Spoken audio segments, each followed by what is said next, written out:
One evening, Molly pulled into Brandon Docks with the goods train. She had had a good day and was quite pleased with herself. Then, her driver walked out of her cab and leaned on her buffer beam, pulling a handkerchief and groaning miserably. "Are you okay?" asked the fireman. "No," groaned the driver. "I'm not feeling too well." "Oh my," said Molly. "We better get you to a doctor." So the fireman ran off to phone the hospital. Emily arrived to take Molly back to the yard. "Don't worry, Molly," she said. "I'm sure your driver will get well soon." "That's not what I'm worried about," said Molly, rather worried. "With my driver being sick, who will drive me?" "Cheer up," smiled Emily. "You'll get a relief soon." Molly felt a little better after that. That night, the Fats controller came to see her. "As you know, Molly," he said, "your driver is taken ill. So I've arranged for a relief for the time being until then." "Yes, sir." "Thank you, sir," said Molly. She then had a thought. "I hope the relief knows what he'll be doing," she thought. "After all, my old driver always knows how to handle me." "Well, who knows?" grinned Stanley. "You just have to give him a chance, Molly. It depends on what he does." But little did Molly know that she was about to find out. The next morning, Molly woke up to find her farmer arrive with a rather stern-looking man in a driver's uniform. He eyed Molly up and down suspiciously. "You look rather vintage," he said rather bluntly, "but you'll have to do."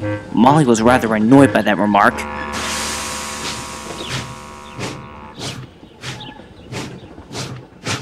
Molly's first job that day was to take a stopping service starting from Corvin's Gate Station. Usually when it comes to passengers, Molly is very gentle with the coaches. But with her new driver, he wasn't taking any care, and as a result, Molly just rolled along and bumped her coaches sharply. "Whoa, take it easy!" she gasped.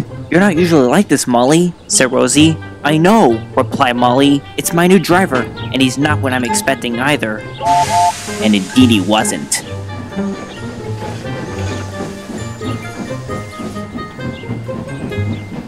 Molly brought her coaches to the platform where Peter Sam was waiting.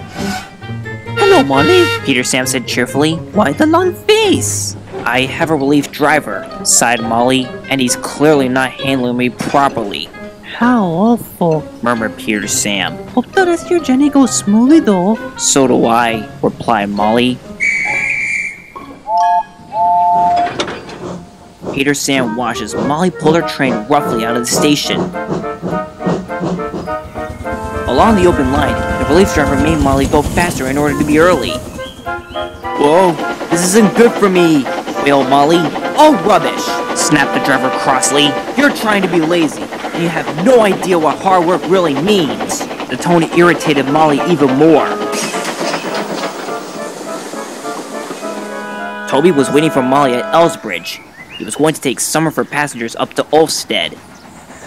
Molly arrived, albeit rather early.